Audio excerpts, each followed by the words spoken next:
시간도 주께서 말씀하실 때 전하는 자와 듣는 자가 하나님의 말씀 앞에 듣고 순종할 수 있는 믿음이 되게 하여 주시옵소서. 감사드리며 예수 그리스도의 이름으로 기도드립니다. 아멘.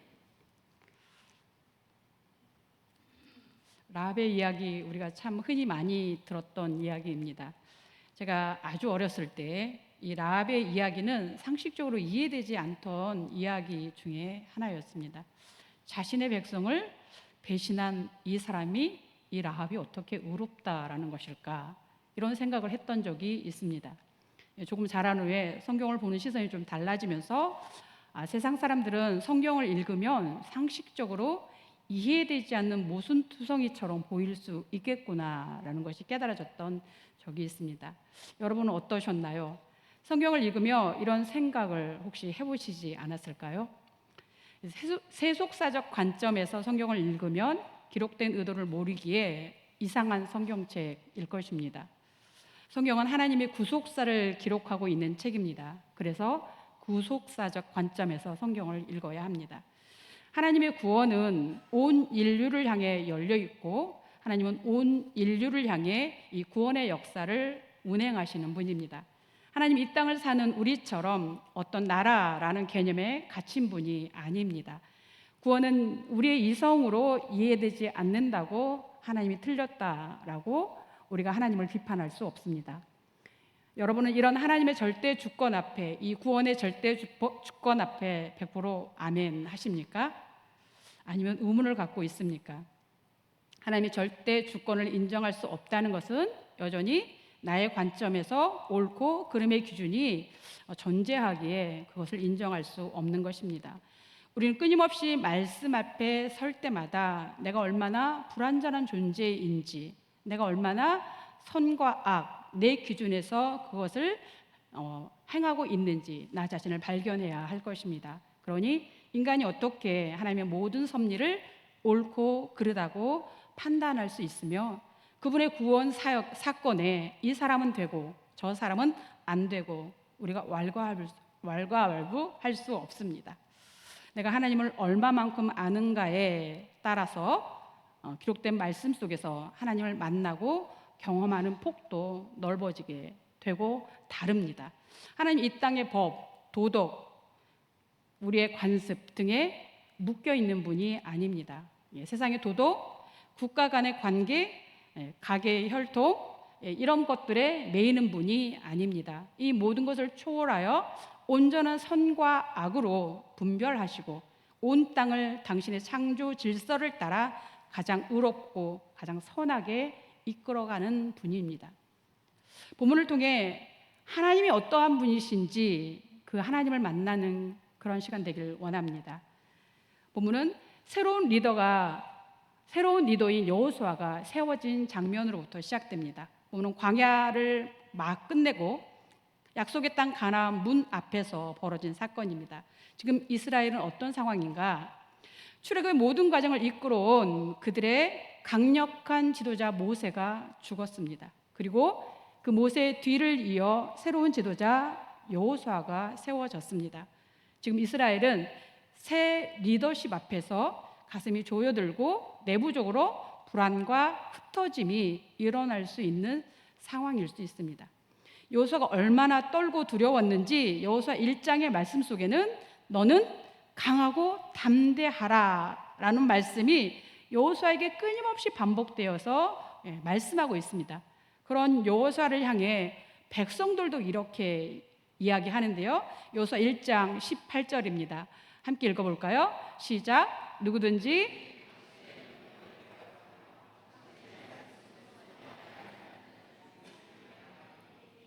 오직 강하고 담대하소서. 백성들이 여호수아를 향하여 지금 당신은 오직 강하고 담대하소서라고 말하고 있습니다. 거장 뒤에 세워지는 리더는 주눅이 들 수밖에 없습니다. 모세가 누구였습니까? 모세는 우리가 알다시피 하나님을 대면하여 알던 자였습니다. 그런데 지금 새롭게 세움받은 여호수아는 누구였는가? 여호수아 1장 1절은 여호수아를 이렇게 소개합니다. 함께 읽어볼까요? 여호와의 종 모세가 죽은 후에 여호와께서 모세의 수종자 눈의 아들 여호수아에게 말씀하여 이르시되, 모세를 향해서는 여호와의 종이라고 기록하고 있죠. 그런데 여호수아를 향해서는 모세의 수종자 눈의 아들 여호수아라고 기록합니다. 하나님의 종이 아니라 모세의 수종자, 즉 모세의 종이었다라는 것입니다. 이 기록은 여호수아의 자신의 정체성을 드러내고 있는 것이라고 봅니다. 내가 누구인지 아는 것은 인생을 살아가는 데 매우 중요한 인식입니다. 여러분, 누구의 종입니까? 하나님의 종으로서 이 땅을 살아가고 있습니까? 아니면 사람의 종으로 이 땅을 살아가고 있습니까?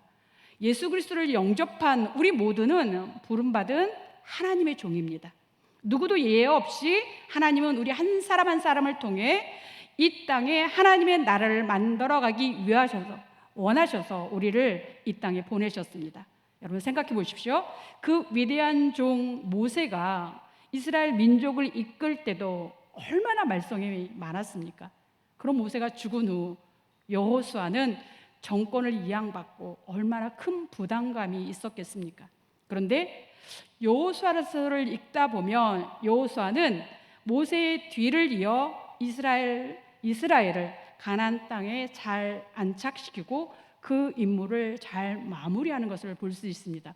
여호수아 24장 마지막 장인데요. 24장 여호수아에 대한 수식어가 바뀌고 있다는 걸 볼 수 있습니다.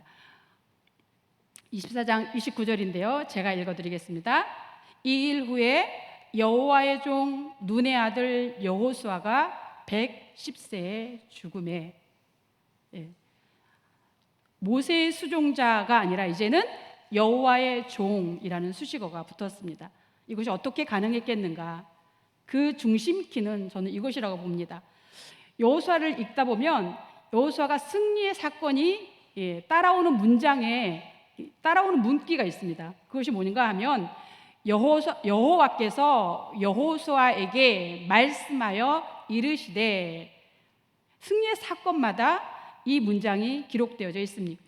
무슨 뜻일까요? 그는 오로지 하나님 앞에 엎드리는 일을 했다라는 것입니다.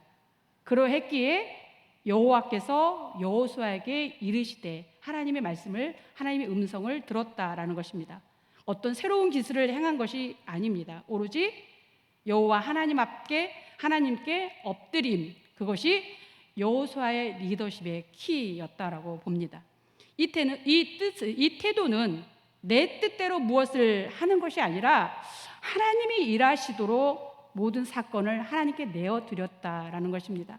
여러분, 이 시대는 무릎을 꿇는 리더가 흔치 않는 시대입니다. 지성의 상아탑 속에서 영성이 설 자리가 잃어가는 시대가 이 시대입니다. 하나님은 무릎 꿇는 여호수아를 모세를 이어서 이스라엘의 새로운 리더로 세우시고 함께 일하시는 것입니다. 어떻게 일하셨을까요? 하나님은 가나안 그 적군의 땅에 돕는 자 라합을 준비해 두셨습니다. 여호수아는 가나안의 첫 성 여리고를 엿보고자 정탐꾼 두 사람을 가나안으로 보냅니다. 그 두 정탐꾼은 여리고 성 들어서서 기생 라합의 집으로 들어갔습니다.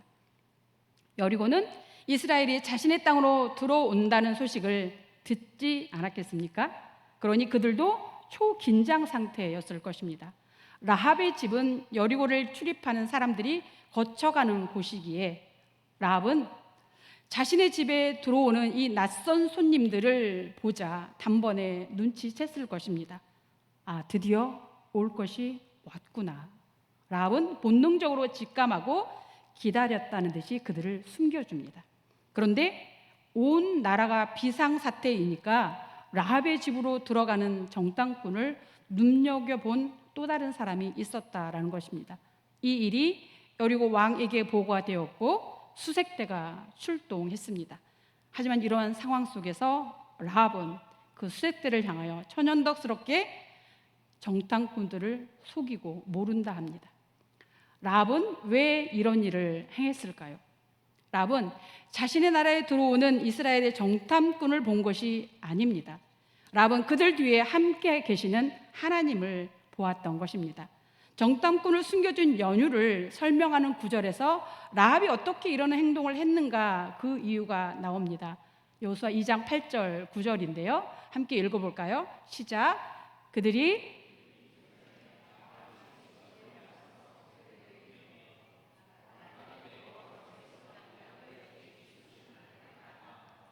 우리가 너희를 심히 두려워하고 이 땅 주민들이 다 너희 앞에 간담이 용나니.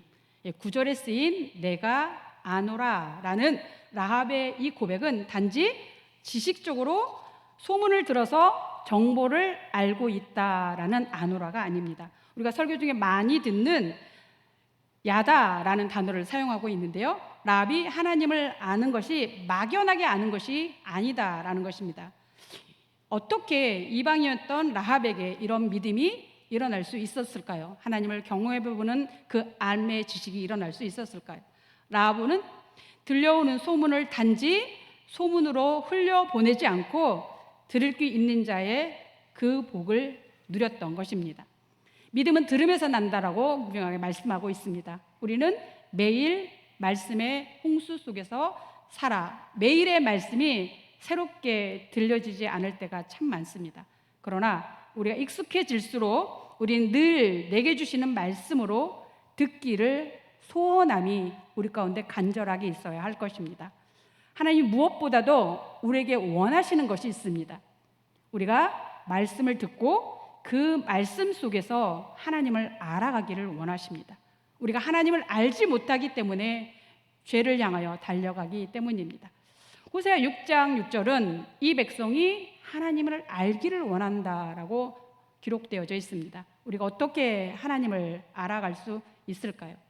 하나님 알아가는 것은 일방적인 한쪽의 소통으로 일어나는 것이 아닙니다. 먼저는 하나님이 자신을 드러내 주셔야 우리가 알 수 있습니다. 내가 아무리 알고 싶어도 하나님이 자신을 드러내 주지 않으면 우리는 알 수 없습니다. 그리고 우리가 하나님 알기를 갈망해야 합니다. 구원은 우리가 거저 받았을지라도 하나님 알아가기는 그냥 알아가지지 않는다라는 것입니다.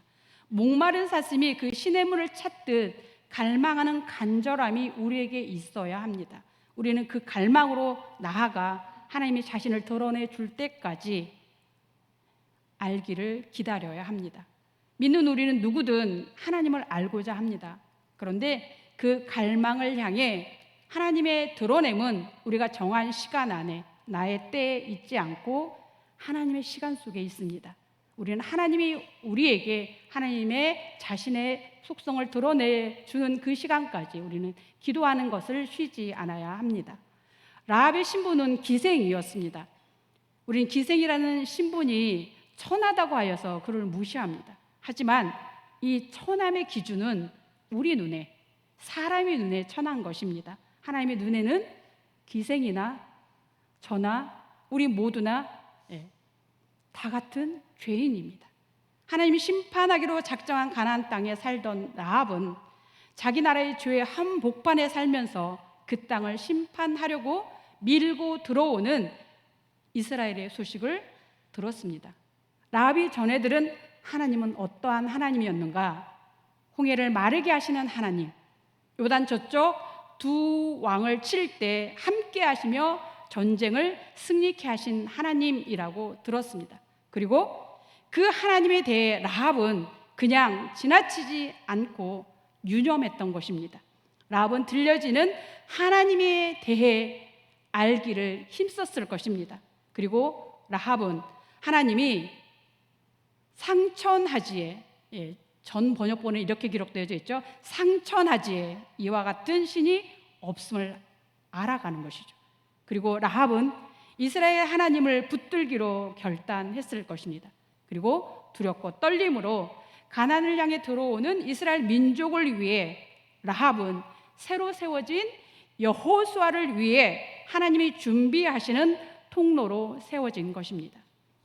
여러분, 믿음은 순종의 행동이 뒤따라와야 합니다. 여러분, 말씀을 듣는다고 모두가 알고 따르진 않습니다. 이스라엘과 함께 하시는 하나님에 대한 소식을 라합만 들은 것이 아닙니다. 여호수아 2장 10절 11절인데요. 함께 읽어볼까요?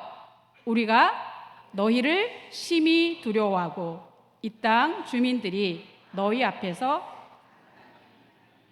이는 너희가 애굽에서 나올 때 여호와께서 너희 앞에서 홍해물을 마르게 하신 일과 너희가 요단 저쪽에 있는 아모리 사람의 두 왕 시온과 옥에게 행한 일 곧 그들을 진멸시킨 일을 우리가 들었음이니라. 여기서 우리가 계속 읽겠습니다. 우리가 다음 넘겨주세요. 우리가 듣자 곧 마음이 녹았고 너희로 말미암아 사람이 정신을 잃었나니 너희의 하나님 여호와는 위로는 하늘에서도 아래로는 땅에서도 하나님이시니라. 아멘. 여기서 우리가란 라합뿐만이 아니라 가나안 땅 사람들 전부를 일컫는 단어입니다. 가나안 땅의 다른 사람들도 이스라엘과 함께 하시는 하나님에 대한 소문을 들었습니다. 그리고 그들 모두 마음이 녹았고 사람이 정신을 잃었다라고 기록합니다. 그런데 오직 라합만 내가 그 하나님을 아노라라고 고백했던 것입니다. 그리고 그렇게 고백한 라합은 그의 합당한 순종을 행하고 있습니다. 라합의 이 믿음을 히브리서는 이렇게 기록합니다. 히브리서 11장 31절인데요. 함께 읽겠습니다. 믿음으로 기생 라합은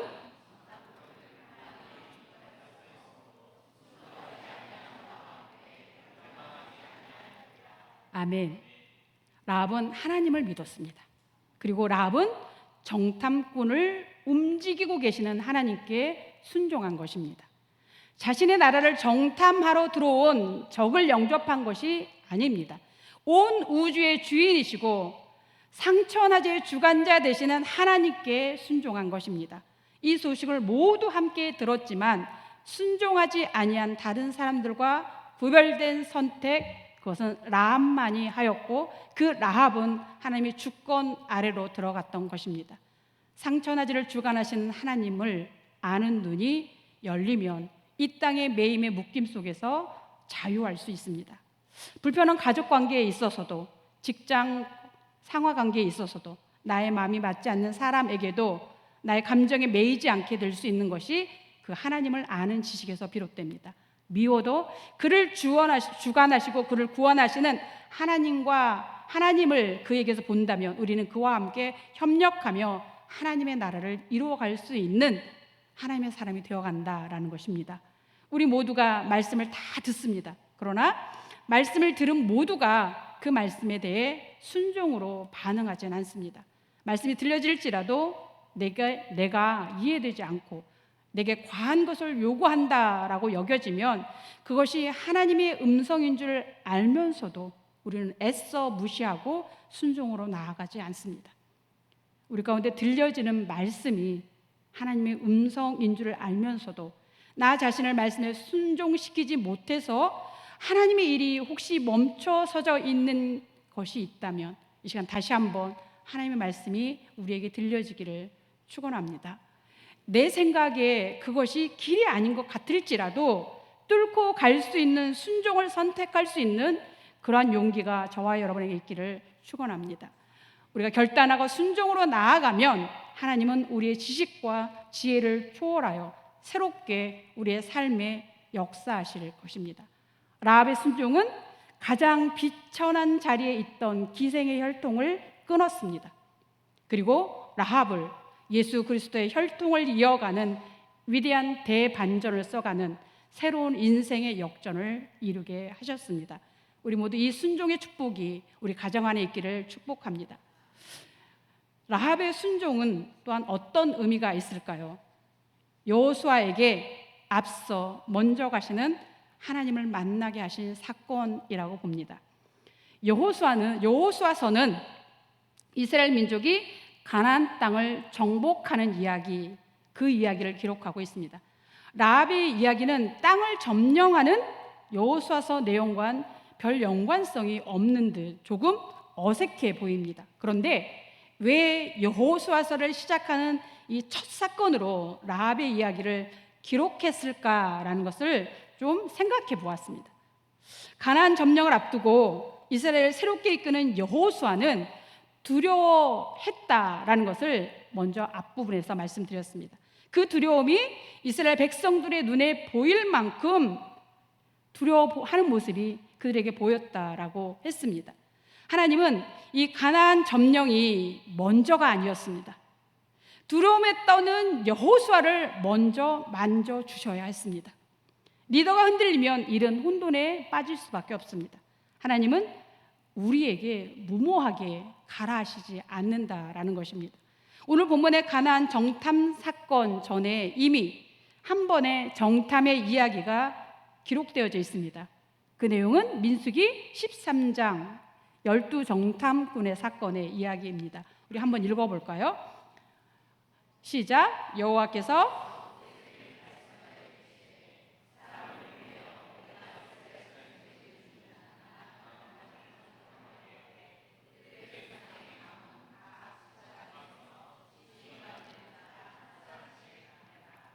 모세가 바란 광야에서 하나님의 명령에 따라 가나안 땅을 정탐하도록 지휘관을 뽑았습니다. 그때 여호수아가 이미 그 땅을 다녀왔었습니다. 언제요? 모세가 살아 있을 때. 그때 당시 여호수아는 12명의 정탐꾼의 일원으로서 가나안 땅을 이미 밟았습니다. 그리고 이 가나안 정탐 후 다수가 가나안 땅은 우리가 점령할 수 없다라고 두려움에 떨었던 일을 기억했을 것입니다. 이 사건으로 이스라엘은 이 12 정탐꾼의 사건으로 이스라엘은 40년이란 긴 광야길을 걷게 되었기에 여호수아로서는 잊을 수 없는 사건인 것입니다. 그런데 여러분, 여호수아에게 있어서 그때는 리더였던 누가 있었어요? 모세가 있었습니다. 그리고 여호수아는 그 모세와 함께 하는 하나님을 그때는 볼 수 있었습니다. 그때와 지금 무엇이 달라졌습니까? 지금은 모세가 없습니다. 여호수아는 2명의 정탐꾼의 보고를 들으며 자신이 이미 40년 전에 다녀왔던 그때가 다시 기억났을 것입니다. 그때 여호수아는 10명의 사람들과 다른 시선으로 가나안 땅을 바라보았습니다. 모두가 우리는 메뚜기와 같다라고 말할 때 여호수아와 갈렙은 하나님이 함께 하시면 우리가 그 땅을 점령할 수 있다라고 고백했습니다. 여호수아는 그 고백을 다시 되새기는 시간이 되었을 것입니다. 그때는 하나님의 종 모세가 함께 했습니다. 그런데 지금 이 2 정탐꾼의 이야기를 통해서 듣고 있는 여호수아는 혼자입니다. 이제 실전인 것입니다. 홀로 이 백성을 이끌고 가는 길에서 어찌 두렵지 않았겠습니까? 이 두려움을 아셨던 하나님께서 앞서 가셔서 이미 그 땅에 라합을 준비시켜 두신 것입니다. 가나안 땅의 점령 이전에 하나님은 그렇게 여호수아를 만나주고 계시는 사건입니다. 본문의 기록은 라합과 그 가족을 구원하신 하나님의 섭리 가운데 한 부분이기도 하지만 오롯이 리더로 세워진 여호수아의 두려움을 보셨던 하나님이 그 라합의 고백을 통해 다시 담대하기를, 너가 전에 12명의 정탐꾼과 함께 다녀왔던 그곳에서 내가 고백한 고백이 있지 않느냐? 라고 상기시키면서 다시 한번 담대하기를 이 라합의 고백 속에서 격려하시고 계시는 하나님의 말씀이라는 것입니다. 하나님은 두려워 멈칫거리는 여호수아를 향해 이렇게 말씀하셨을 것이라고 생각해 봅니다. 여호수아야, 겁내지 마. 라합의 고백을 들었지? 내가 이미 그들을 너의 손에 붙였어. 두려워하지 말고 전진해. 내가 너와 함께 할 거야. 여호수아야, 가나안 땅의 사람들이 너희를 두려워하고 있어. 여호수아의 가나안 땅의 사람들이 너희가 혼자가 아니라 나 하나님, 너희와 함께하고 있는 하나님이 그 하나님 때문에 간담이 이미 녹았다잖아. 도리어 너가 떨 것이 아니라 도리어 지금 가나안 땅이 너희로 인해서 떨고 있어. 홀로 서서 두려워하는 여호수아에게 하나님은 이렇게 이 두 정탐꾼의 이야기를 통해서 라합의 고백을 통해서 확인시켜 주고 있는 것입니다. 여러분, 하나님은 오늘도 이렇게 우리 인생을 인도해 가시는 하나님이십니다. 신명기 1장 30절인데요. 함께 읽어볼까요? 시작. 너희보다 먼저 가시는 너희의 하나님 여호와께서 애굽에서 너희를 위하여 너희 목전에서 모든 일을 행하신 것 같이 이제도 너희를 위하여 싸우실 것이며, 하나님은 언제든 우리보다 앞서 가셔서 먼저 가셔서 우리를 위하여 우리의 일 앞에 준비하시고 우리를 오라 하시는 하나님이십니다. 여호수아가 그 라합의 고백을 들으며 그래, 그들은 메뚜기였지 라고 확인시켜 주시듯 우리에게도 문제 앞에서 주춤거릴 때 말씀으로 우리에게 확인시켜 주시는 하나님이십니다. 여러분, 하나님의 음성을 들으시기 바랍니다. 두려워하지 마, 내가 너와 함께 있어. 기도하겠습니다. 우리를 향하여 먼저 앞서 가셔서 우리의 일 가운데 하나님이 준비하신 라합을 우리 인생 속에 펼쳐주시는 그 하나님을 볼 수 있기를 원합니다. 멈춰서 있는 일이 있거나 두려워서 내 걸음을 떼지 못하고 있는 일이 있다면 하나님, 주님이 우리에 앞서 가셔서 우리의 삶을 이끌고 계신 그 하나님을 그 사건들을 통해 맛보아 알아가는 우리의 생활이 되게 하여 주시옵소서. 감사드리며 예수 그리스도의 이름으로 기도드립니다. 아멘.